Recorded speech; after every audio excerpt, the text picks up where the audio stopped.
بسم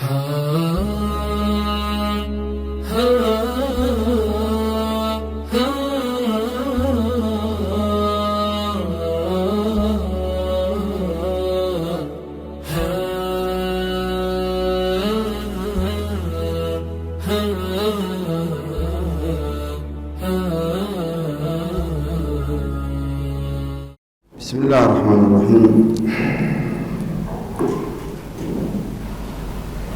إن الحمد لله نحمده تعالى ونستعينه ونستغفره ونستهديه ونعوذ بالله من شرور أنفسنا ومن سيئات أعمالنا. من يهده الله فلا مضل له ومن يضلل فلا هادي له، ونشهد أن لا إله إلا الله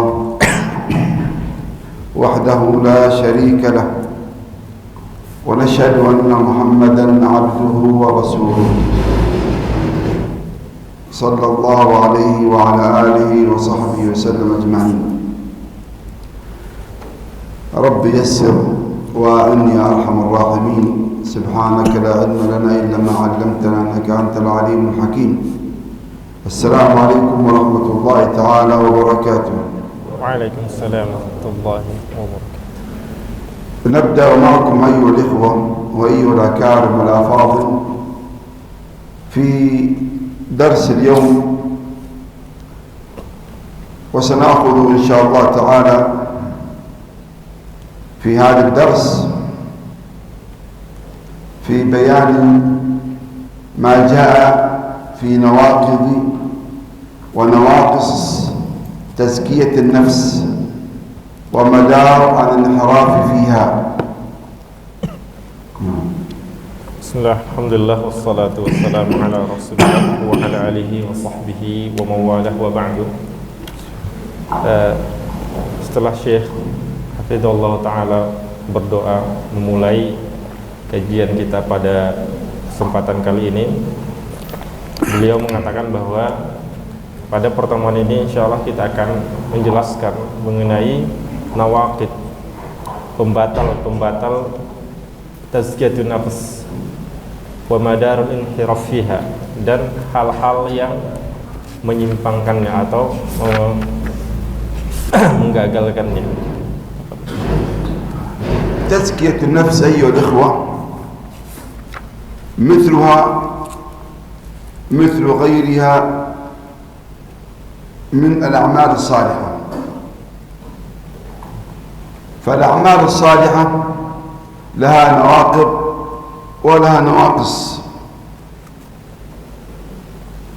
كالصلاة والوضوء والصوم وحتى التوحيد والإيمان والتقوى. هذه كل أعمال صالحة، سواء كانت تلك الأعمال ظاهرة أم باطنة، فلها نواقض ولها نواقص. Tazkiyatun nafs ini sama halnya seperti amal saleh yang memiliki pembatal dan kekurangan.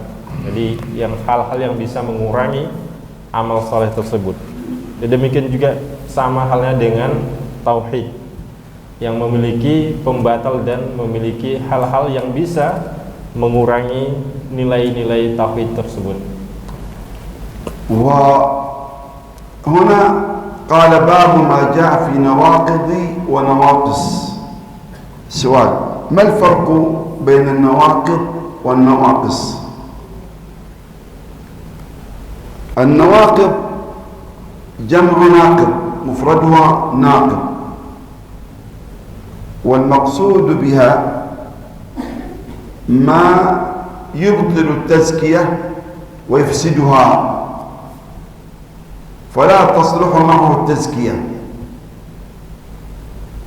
فتكون التزكية معه باطلة وفاسدة، فتنقذ التزكية من أساسها ومن أصلها.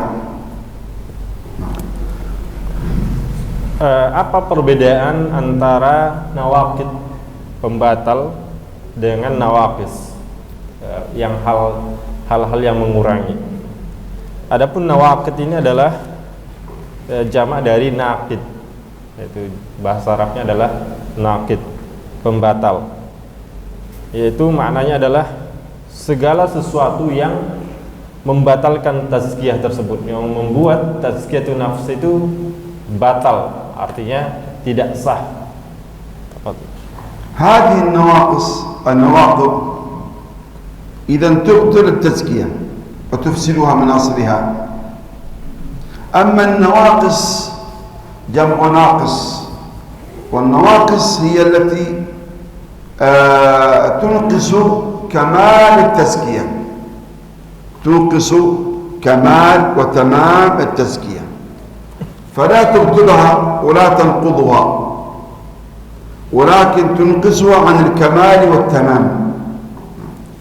Adapun nawaqis adalah jamak dari naqis, yang mengurangi.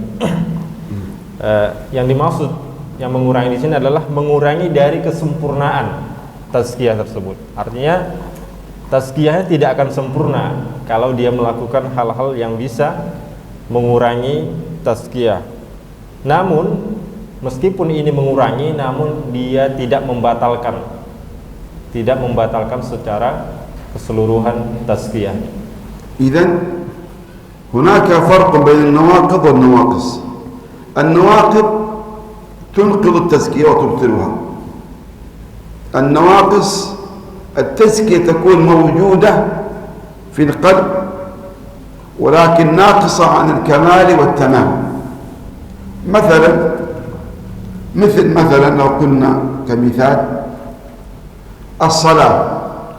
الصلاة لها نواقض تبطل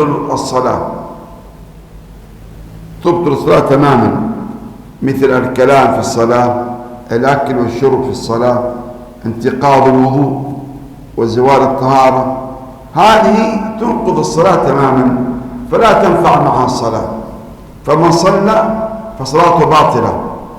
لماذا؟ لأنه ارتكب ناقض من نواقض الصلاة أو مبطل مبطلات الصلاة. أما النواقص كان مثلا يترك سنة من سنن الصلاة، يترك سنة من سنن الصلاة، أو مثلا يصلي بغير استحضار القلب والخشوع، هذه لا تبطل الصلاة. الصلاة تامة أو الصلاة مقبولة إن شاء الله، والصلاة صحيحة، لا أقول مقبولة، أقول الصلاة صحيحة لكنها غير كاملة وغير تامة، لأنه ترك شيئا من مستحباتها، ترك شيئا من سننها، وبالتالي تنقص أجرها. Jadi perbedaan antara nawaqid dan nawaqis adalah, kalau nawaqid yang membatalkannya adalah dia bisa membatalkan, menghilangkan tazkiyah. Namun nawaqis tazkiyah itu tetap ada. Kalau dia mengurangi, tazkiyah itu tetap ada, namun tidak sempurna. Artinya nilai tazkiyah itu tidak sempurna. Sama halnya misalnya contohnya adalah salat. Salat itu memiliki sesuatu yang membatalkannya dan yang mengurangi nilainya. Kalau yang membatalkan sholat misalnya berbicara ketika sholat, nah ini kan sesuatu yang membatalkan sholat. Maka ketika dia berbicara di waktu sholat, maka sholatnya tidak sah. Berbeda dengan nawaqis. Nawaqis ini adalah hal-hal yang mengurangi, misalnya dia tidak melakukan sunnah-sunnah sholat. Banyak sunnah-sunnah sholat, misalnya banyak sekali dalam sholat, namun dia tidak melakukannya. Misalnya khusyuk. Ini adalah sesuatu yang dianjurkan dalam sholat, tapi dia tidak khusyuk ketika sholat. Sholatnya sah, namun dia tidak mendapatkan kesempurnaan dalam sholatnya, karena dia meninggalkan sesuatu yang disunnahkan. An-nawaqid wan-nawaqis tata'allaqu bil aqwal wal qulub wal a'mal. تتعلق بالقلوب والأقوال والأعمال، بمعنى أن هناك نواقض ونواقص تتعلق بأعمال القلب، وهناك نواقض ونواقص تتعلق بالأقوال، وهناك نواقض ونواقص تتعلق بالأعمال الجوارح. نعم. Adapun nawaqid dan nawaqis, hal yang membatalkan dan mengurangi ini ada yang berkaitan dengan perkataan. Bisa saja dia bentuknya ucapan, dan bisa saja sesuatu yang berkaitan dalam hati, amalan hati. Ada juga sebenarnya yang membatalkan dan yang mengurangi ini, dia itu berkaitan dengan amalan atau perbuatan. Jadi tiga hal ini bisa saja terjadi, bisa membatalkan dan bisa mengurangi. ما هي نواقض التزكية؟ ما هي نواقض التزكية؟ كثير من الناس يريد أن يزكي نفسه لكنه يخطئ فيقع في بعض النواقض. ممكن أن نحصر نواقض التزكية في ثلاث أشياء، وهي الكفر والشرك والبدع الكفرية. هذه ثلاثة تنقض التزكية، تنقض الإيمان كله أصلا. هذه الثلاثة تنقض الإيمان من أساسه ومن أصله، وليس التزكية فقط، فيصير صاحبها خارج دائرة الإسلام، ليس بمسلم بل يكون كافر أو مشرك. فالثلاث الأمور هذه تبطل التزكية النافعة وتنقضها من أساسها ومن أصلها، وهي ماذا؟ الكفر والشرك والبدع الكفرية. نعم. Jadi apa saja yang membatalkan tazkiyah ini?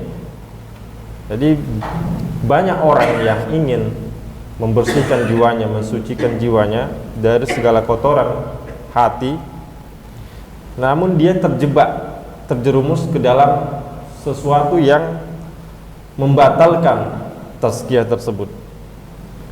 Ada tiga hal yang membatalkan tazkiyah ini. Yang pertama adalah kufur, kemudian yang kedua adalah syirik, kemudian yang ketiga adalah bid'ah yang kufur, bid'ah yang sampai tahap kekufuran. Nah, apabila salah satu dari tiga ini dilakukan oleh seseorang, maka dia akan keluar dari daerah Islam, maka dia akan keluar dari kata Islam. Ini sangat bahaya sekali.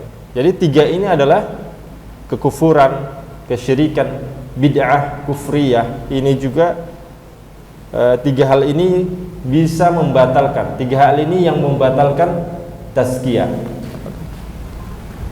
البدع الكفرية هذه لا أريد أن أفصل فيها، لكن باختصار هناك البدع على قسمين: في بدع كفرية وفي بدع مفسقة.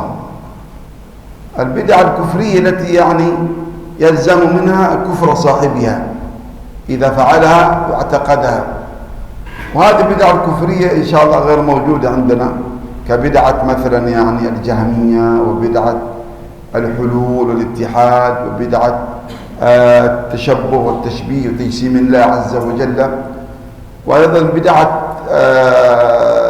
الشيعة الذين يعتقدون تحريف المصحف، تحريف القرآن، ويعتقدون كفر الصحابة جميعا، أو يعتقدون سب أمهات المؤمنين، وكذلك أيضا يعني يعتقدون في بعض أئمتهم معرفة علم الغيب والتصرف الكون.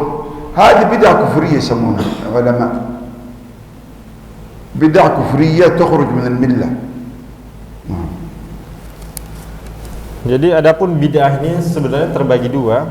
Yang pertama ada namanya bid'ah kufriyah, yang kedua ada namanya bid'ah mufassiqah. Adapun bid'ah kufriyah ini adalah sesuatu yang membuat seseorang itu bisa kafir atau keluar dari kata Islam. Sebenarnya bidah kufriyah ini alhamdulillah tidak terjadi atau tidak kita dapati di kalangan kita, alhamdulillah.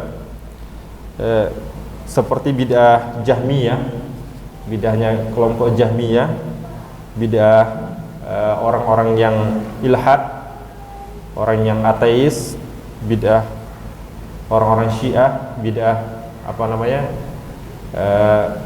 meyakini sifat-sifat Allah dengan tidak sebenarnya, seperti misalnya bidah yang dilakukan oleh orang-orang Syiah juga, yang dimana mereka meyakini bahwa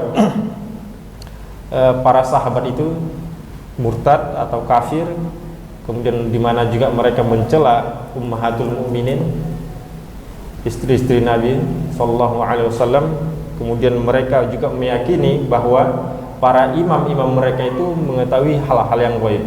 Nah, hal-hal yang seperti inilah dinamakan bidah kufriyah. Apabila dilakukan seseorang, maka dia sudah melakukan bidah kufriyah. وأما هذه طبعا النواقض، هذه النواقض الثلاثة: الكفر والشرك والبدع الكفرية.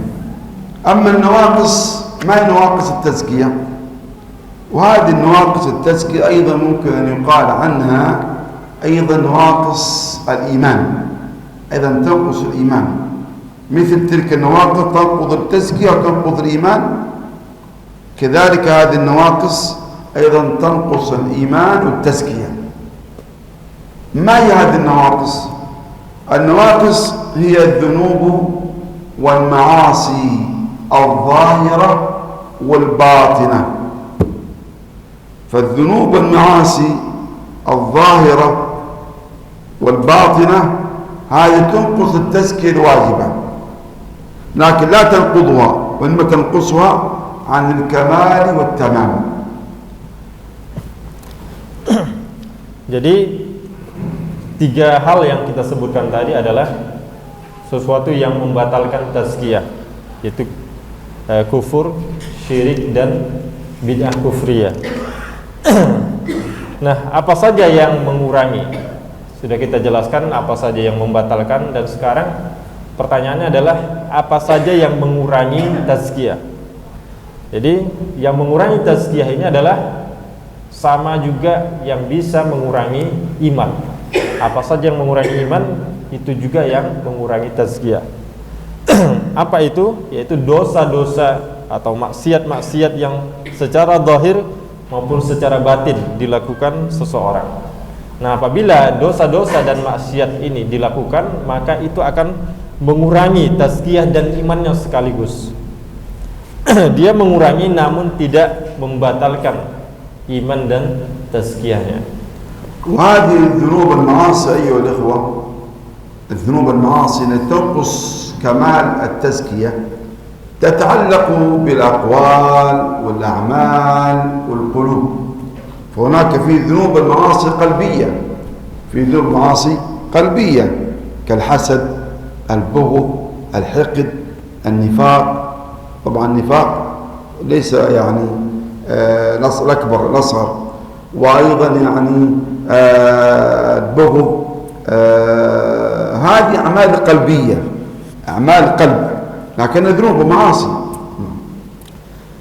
Dosa-dosa yang bisa bisa mengurangi tazkiyah dan iman ini adalah bisa saja berbentuk perkataan atau berbentuk perbuatan, baik itu dalam hati maupun tidak. Kalau misalnya amalan hati seperti misalnya hasad, kemudian cinta, benci, nifak, nah ini adalah sesuatu yang berkaitan dengan hati atau amalan-amalan hati yang bisa mengurangi nilai dari atau bisa mengurangi iman dan tazkiyahnya sekaligus. وأيضا المعاصي هذه يا أخوة الذنوب تختلف ليس بمرتبة واحدة. هناك في كبائر الذنوب وهناك في صغائر الذنوب. لا شك أن نقص الإيمان والتزكية بكبائر الذنوب ليس كنقص الإيمان والتزكية بصغائر الذنوب.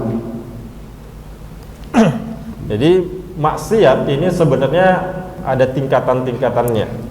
Ada yang kabair, dosa besar, ada yang shaghair, dosa-dosa kecil. Artinya apa? Ketika seseorang melakukan dosa besar itu tidak sama dengan ketika dia melakukan dosa kecil. Artinya pengurangan iman dan tazkiyah itu tidak sama di saat dia melakukan dosa besar dan di saat dia melakukan dosa kecil. ففعل المعصية ينقص الإيمان والتزكية بحسب قدرها وبحسب التهاون بها وبحسب قوة الداعي إليها أو ضعفه يختلف. فمثلا يعني بعض الناس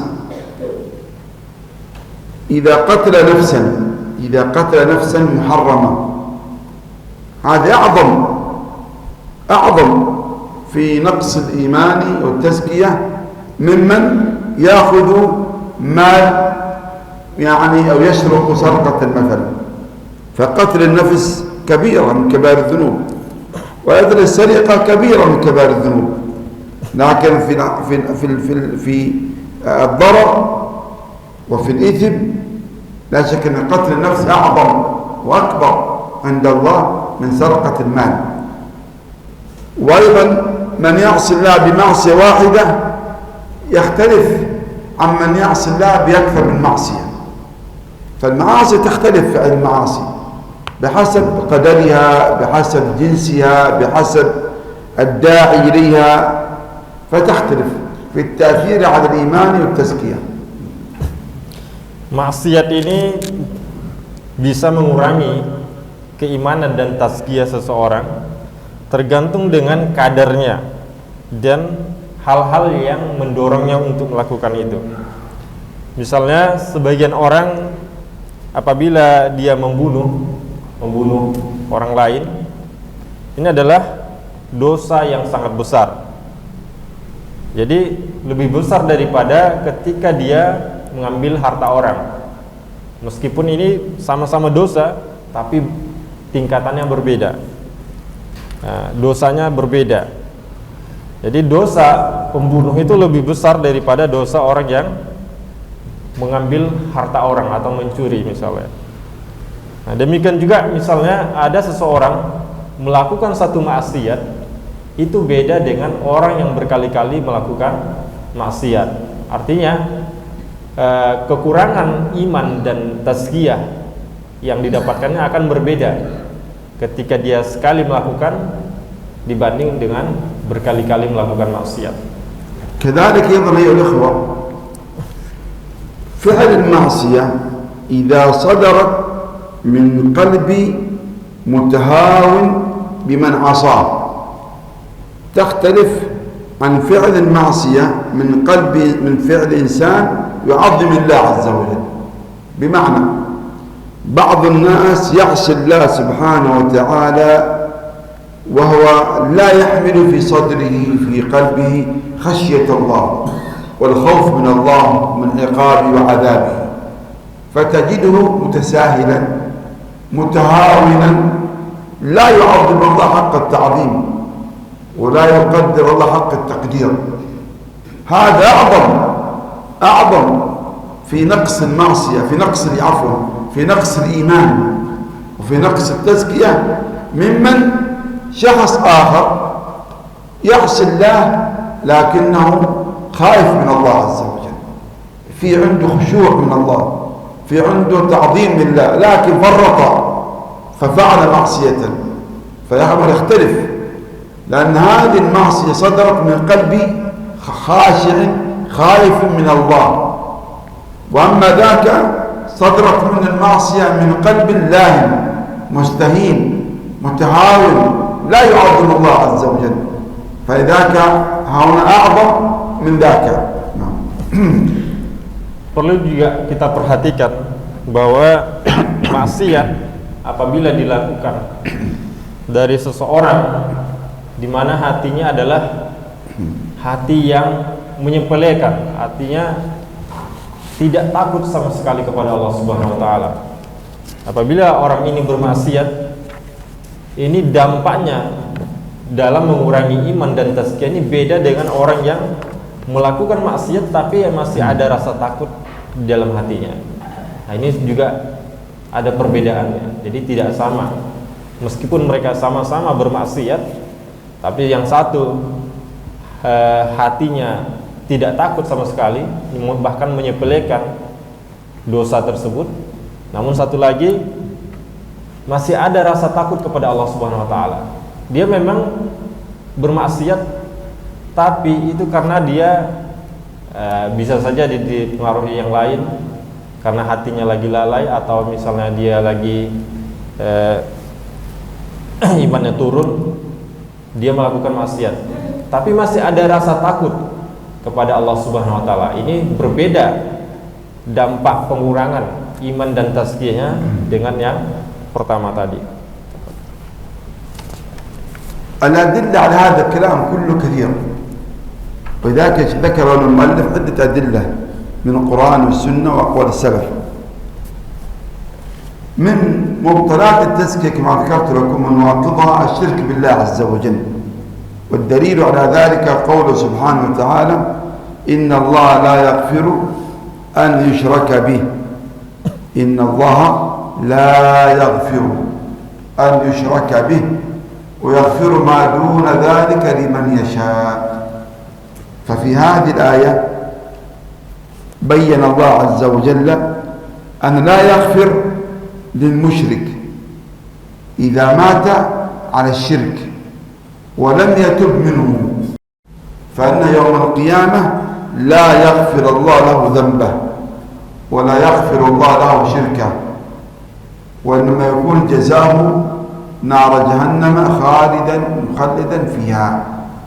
وهذا معناه أنه حتى لو أتى يدعي أنه من أهل الإيمان وعلى التزكية لكن وقع في الشرك بالله عز وجل فقد حبط عمله فيكون من أهل النار والعياذ بالله. فلا تنفعه التزكية ولا ينفعه الإيمان. Adapun dalil-dalil yang berkaitan dengan nawaqid tazkiyah dan iman ini adalah cukup banyak di dalam Al-Quran. Sebelumnya kita sudah menjelaskan di antara yang membatalkan tazkiyah dan iman adalah syirik kepada Allah Subhanahu wa taala. Dalilnya sebagaimana Allah Subhanahu wa taala mengatakan, innallaha la yaghfiru an yushraka bihi wa yaghfiru ma duna dzalika liman yasha. Sesungguhnya Allah Subhanahu wa taala tidak mengampuni dosa orang yang berbuat syirik kepada Allah Subhanahu wa taala. Wa yaghfiru ma duna dzalika liman yasha, dan Allah mengampuni selain kesyirikan bagi yang Allah kehendaki. Maknanya apa? Bahwa Allah Subhanahu wa taala tidak akan pernah mengampuni orang yang berbuat syirik kepada Allah Subhanahu wa taala apabila dia mati dan dia belum bertaubat. Nah, ini syaratnya. Apabila ada orang berbuat syirik kemudian dia mati, meninggal dan dia tidak bertobat, maka dia masuk neraka. Nah, jadi meskipun seseorang itu sudah mentazkiyah dirinya, membersihkan jiwanya, sudah mencoba untuk membersihkan jiwanya, namun dia tetap melakukan kesyirikan, maka itu tidak akan bermanfaat sama sekali, tidak ada gunanya sama sekali. Jadi ketika orang seperti itu meninggal kemudian dia tidak bertobat, maka dia akan masuk neraka. Wa yaqulu al-haqq tabaraka wa ta'ala aidan ولقد أوحي إليك وإذا الذين من قبلك لئن أشركت ليحبطن عملك ولتكونن من الخاسرين بل الله فاعبد وكن من الشاكرين. في هذه الآية بين الحق تبارك وتعالى أن الشرك بالله سبحانه وتعالى يحبط الأعمال. أي أعمال؟ كل أعمال المشرك الصالحة التي عملها قبل الشرك كلها تحبط وتبطل عند الله بعد الشرك بالله. الله، هذا يدلك على خطر الشرك، على خطر الشرك. لو أن إنسانا عبد الله 40 عاما يعبد الله عز وجل ثم أشرك بالله شركا أكبر، فكل أعماله الصالحة التي عملها في 40 سنة تحبط ولا تقبل عند الله. الله أكبر، لأنه كفر بالله وارتد عن الدين، فأعماله كلها تحبط عند الله، إيمانه، صلاته، عباداته كلها حابطة فاسدة باطلة لا تقبل، ألغيت بسبب الشرك بالله عز وجل. لذلك الشرك خطر عظيم وظلم عظيم ينبغي على الإنسان أن يحذر منه. نعم. Allah Subhanahu wa taala juga mengatakan di dalam Al-Qur'an, "Walaqad uhiya ilaika wa ilal ladzina min qablik la in asyrakta la yahbatanna 'amaluka wa la takunanna minal khasirin balillaha fa'bud wa kum minasy syakirin."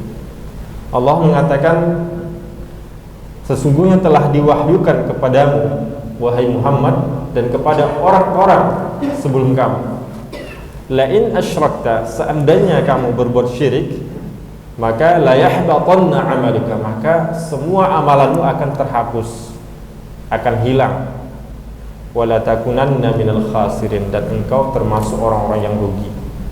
Balillaha fa'bud wa kum minasy syakirin, akan tetapi sembahlah Allah dan jadilah termasuk orang-orang yang bersyukur.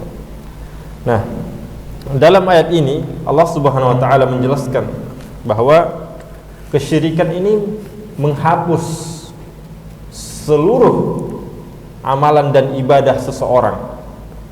Jadi apabila dia sudah banyak amalannya namun dia berbuat syirik, maka semua amalannya akan terhapus. Ini menunjukkan bahwa syirik ini sangat bahaya sekali. Jadi syirik bahaya, maka hendaklah kita jauhi. Seandainya misalnya ada seseorang beribadah selama 40 tahun, beramal soleh selama 40 tahun, kemudian dia melakukan kesyirikan, maka semua amalannya selama 40 tahun itu akan terhapus, akan hilang, akan sia-sia. Kenapa? Karena dia sudah kufur, karena dia sudah murtad, karena imannya sudah hilang, salatnya juga hilang, dan ibadah-ibadahnya juga batil, juga terhapus. Semua amalannya ketika dia berbuat syirik maka tidak akan diterima oleh Allah Subhanahu wa taala. Sebabnya apa? Karena dia berbuat syirik. Karena syirik itu adalah kezaliman yang paling besar. وحتى يعني نفهم ما هو الشرك بالله عز وجل. ما هو الشرك؟ ما المقصود بالشرك؟ الشرك بالله هو أن تجعل مع الله شريكا في عبادته سبحانه وتعالى. تجعل مع الله شريكا في العبادة بأن تصرف له شيئا من العبادة التي استحق الله عز وجل تصرفها لغير الله سبحانه وتعالى، كمن دعا غير الله واستغاث بغير الله وطلب جلب النفع أو دفع الضر من غير الله، أو فيما يقدر عليه الله عز وجل فيما يقدر عليه الله سبحانه وتعالى، أو ذبح لغير الله أو خاف من غير الله. وهذا يحصل الآن كثير عند بعض المسلمين اليوم للأسف الشديد. يحصل اليوم عند بعض المسلمين تجده يصلي ثم بعد الصلاة يذهب إلى القبر أو يذهب إلى الميت في قبره، يا ولي الفلان اشفني، يا ولي الفلان ارزقني، يا ولي الفلان أغثني، يا ولي الفلان، فيدعو غير الله، يدعو غير الله. سنن بين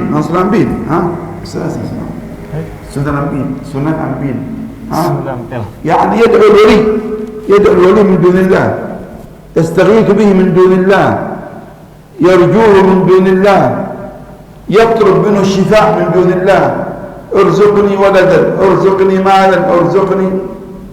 فهذا التوجه لغير الله، صرف العبادة لغير الله، فالدعاء والاستغاثة والذبح والنذر وكذلك الرجاء والخوف، هذه كل عبادات يجب أن تكون لله سبحانه وتعالى. فمن صرف شيئا من العبادة لغير الله فقد وقع في الشرك الأكبر الذي يخرج من الملة.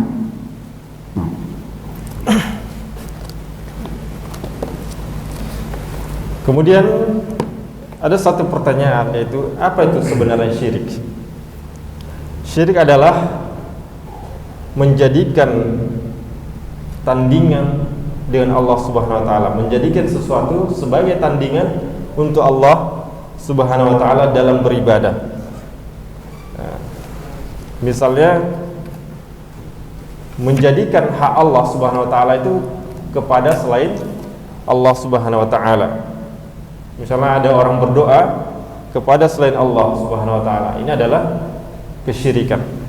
Wastaghasa, atau dia beristighasah, minta tolong ketika lagi sempit kepada selain Allah Subhanahu wa taala, meminta kepada selain Allah Subhanahu wa taala, atau menyembelih kepada selain Allah Subhanahu wa taala. Jadi dia menyembelih tujuannya adalah untuk selain Allah Subhanahu wa taala. Atau misalnya ada orang sholat, kemudian dia pergi ke kuburan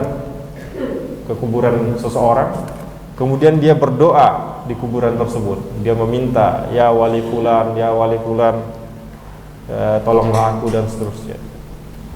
Jadi dia berdoa kepada selain Allah, berharap kepada selain Allah, kemudian beribadah kepada selain Allah. Ini adalah segala sesuatu yang membatalkan keimanan dan tazkiyahnya, dan ini adalah bentuk kesyirikan kepada Allah Subhanahu wa taala. Jadi berharap saja, misalnya berharap kemudian takut, ini adalah sesuatu yang seharusnya dilakukan hanya untuk Allah Subhanahu wa taala. Namun ketika rasa takut yang seharusnya kita palingkan, kita arahkan kepada Allah Subhanahu wa taala, tapi itu dilakukan untuk selain Allah Subhanahu wa taala, maka itu adalah menjadi kesyirikan.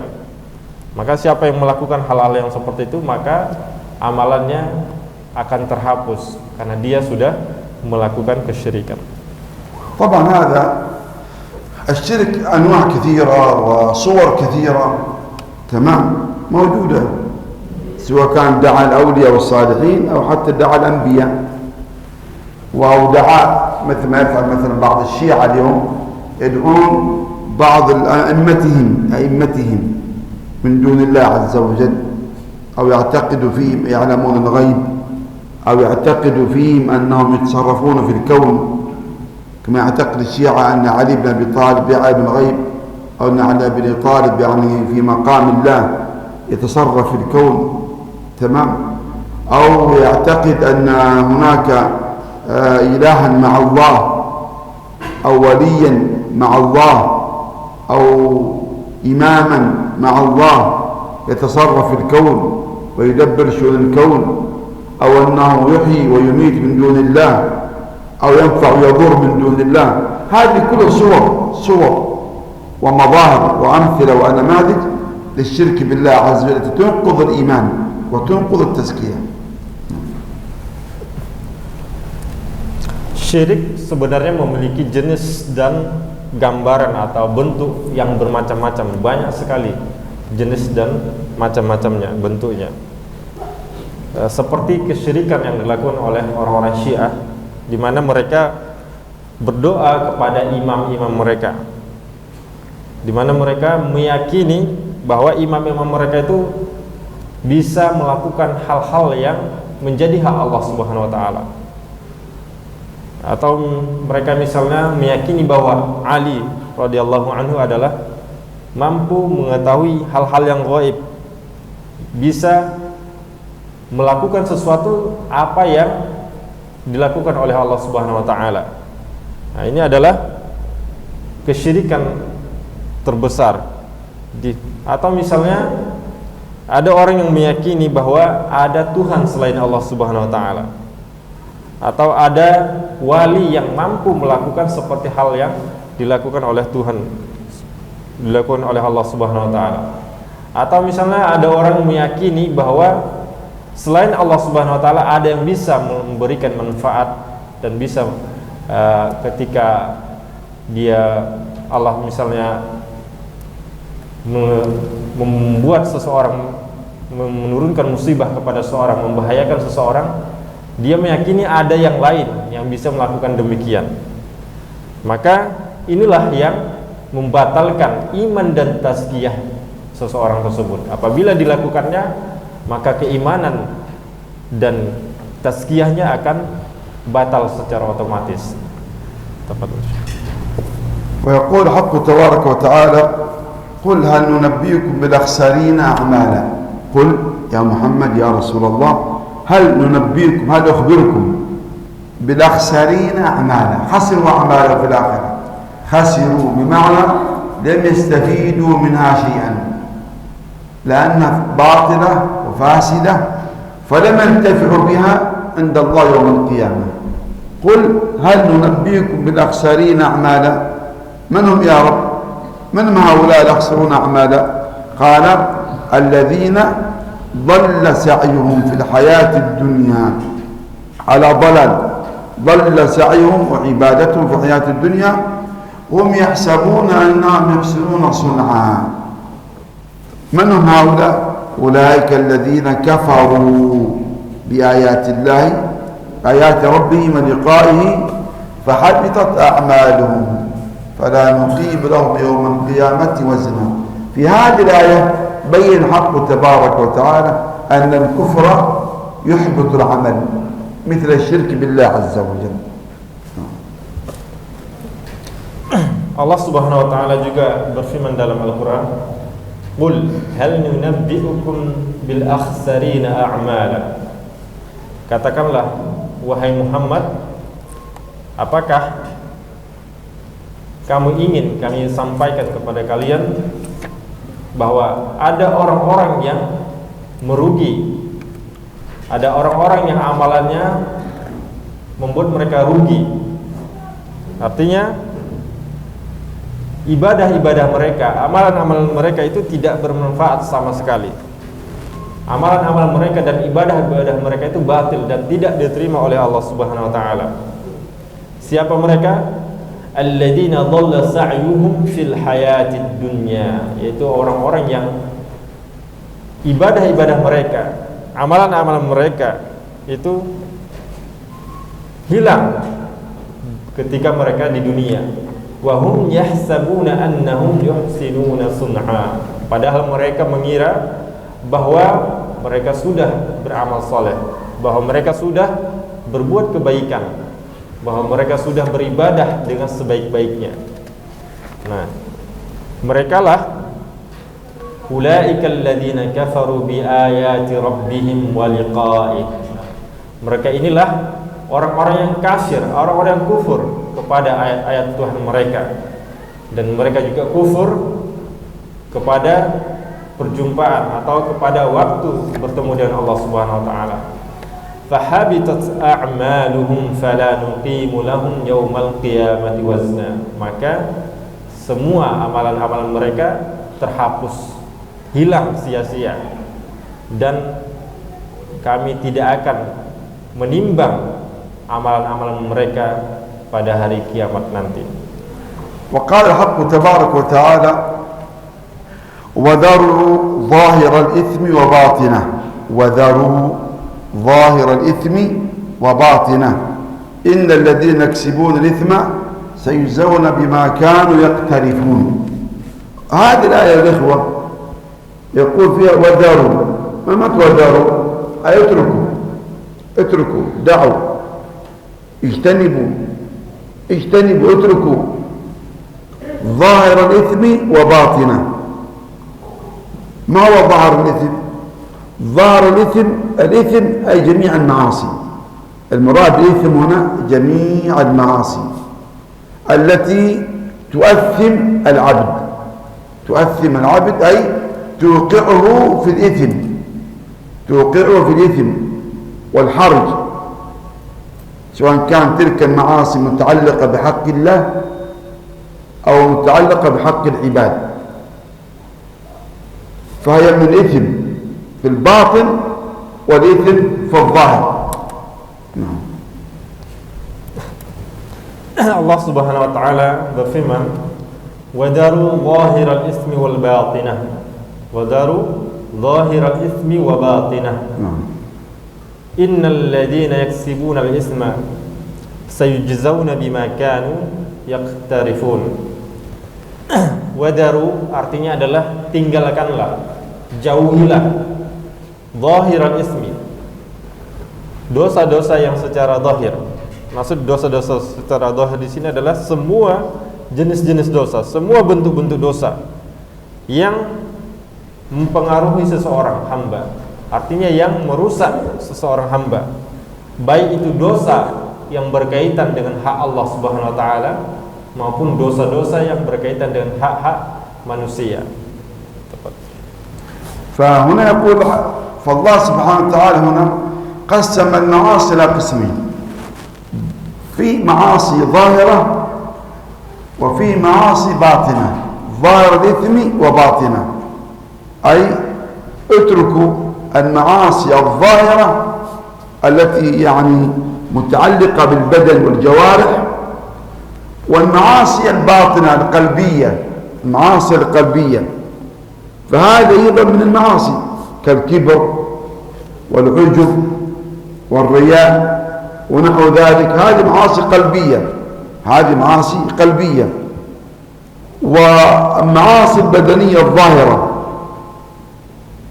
بجميع أنواعه كالقتل والزنا والسرقة وأكل مال الربا وحقوق الوالدين وما شابه ذلك، فالله يأمرنا بأن نتركها، بأن ندعها، بأن نجتنبها، سواء كانت هذه المعاصي متعلقة بحق الله كالرياء في العبادة أو متعلقة بحق العباد، متعلقة بحق العباد، سرقة أموالهم أو الاعتداء عليهم وعلى أعراضهم أو الغيبة أو النميمة أو القتل أو ما شابه ذلك، فهذه كلها آثام ومعاصي توقع الإنسان في المعصية وفي الإثم والعذاب يوم القيامة، فنجتنبها لأنها تفسد الإيمان وتفسد وتنقص التزكية والإيمان. نعم. Allah Subhanahu wa taala di dalam ayat yang sudah kita sebutkan tadi membagi maksiat itu ada dua. Ada namanya maksiat zahirah, ada namanya maksiat batinah. Jadi adapun dosa zahirah atau maksiat zahirah ini adalah dosa atau maksiat-maksiat yang berkaitan dengan apa yang dilakukan oleh tubuh kita, kelihatan dilakukan oleh anggota tubuh kita. Adapun batin, maksiat batin ini adalah dosa atau maksiat yang dilakukan oleh hati kita karena dia tidak kelihatan. Seperti apa? Seperti sombong, kibir, ujub. Nah, ini adalah dosa-dosa yang secara batin tidak kelihatan, tapi ini adalah salah satu dosa yang dilakukan oleh hati kita. Kalau misalnya zahir, banyak sekali bisa membunuh, ini kan zahir kelihatan. Riba, kemudian durhaka kepada orang tua, ini adalah dosa-dosa yang bentuknya kelihatan, yang bisa dilihat dan bukan tersembunyi. Baik itu yang berkaitan dengan hak Allah Subhanahu wa taala seperti riya. Riya ini adalah hal-hal yang berkaitan atau maksiat yang berkaitan dengan hak Allah Subhanahu wa taala, maupun dosa-dosa yang berkaitan dengan hak-hak hamba Allah Subhanahu wa taala, hak-hak manusia seperti mencuri, menggibah, namimah, membunuh. Ini adalah dosa atau maksiat yang berkaitan dengan hak orang lain. Dan semuanya adalah dosa yang menjerumuskan seseorang ke dalam maksiat yang bisa mengurangi iman dan tazkiyahnya. ثم قال إن الذين يكسبون الإثم سيجزون بما كانوا يقترفون فأخبر الله سبحانه وتعالى أن الذين يكسبون الإثم الظاهر والإثم الباطن سيجزون على حسب كسبهم وعلى قدر ذنوبهم قلت أو كثرت وهذا الإثم وهذه العقوبة وهذا الجزاء في الآخرة عند الله يوم القيامة سيجزون على أعمالهم السيئة وقد يكون أحيانا في الدنيا قد يكون أحيانا العقوبة في الدنيا فيعاقب الله في الدنيا قبل الآخرة حتى يخفف عنه سيئات يوم القيامة. Allah Subhanahu wa taala mengatakan innal ladzina yaksibuna al-itsma sayujzauna bima kanu yaqtarifun. Sesungguhnya orang-orang yang melakukan dosa maka mereka akan dibalas berdasarkan apa yang mereka lakukan. Jadi Allah Subhanahu wa taala membalas dosa kita itu berdasarkan kadar apa yang kita lakukan, berdasarkan kadar maksiat yang kita lakukan. Ini bisa terjadi pada ketika di akhirat, bisa dibalas ketika di akhirat, maupun terkadang didapatkan di dunia. Kenapa Allah Subhanahu wa taala membalasnya di dunia? Tujuan adalah untuk meringankannya, untuk meringankan bebannya ketika di akhirat. الخلاصة يا الأخوة الخلاصة نقرأ الخلاصة. أولا الشرك والبدع الكفرية تبطل التزكية النافعة وتنقضها من أصلها. Adapun faedah atau kesimpulan dari materi kita pada hari ini adalah yang pertama bahwa syirik dan bid'ah kufriyah ini membatalkan tazkiyah dan membatalkan aslinya atau menghilangkan secara utuh. ثانيا الذنوب المعاصي الظاهرة والباطنة تنقص التزكية الواجبة ولا تنقضها. Kemudian yang kedua adalah dosa dan maksiat secara zahir maupun secara batin itu mengurangi nilai tazkiyah, namun dia tidak membatalkannya dan menghilangkannya. ثالثا النواقض والنواقص تتعلق بالقلوب والأقوال والأعمال. Kemudian berikutnya adalah bahwa hal-hal yang membatalkan dan mengurangi tazkiyah ini adalah bisa saja berkaitan dengan hati maupun ucapan maupun perbuatan. رابعا الحذر من التعبد على شرك أو بدعة.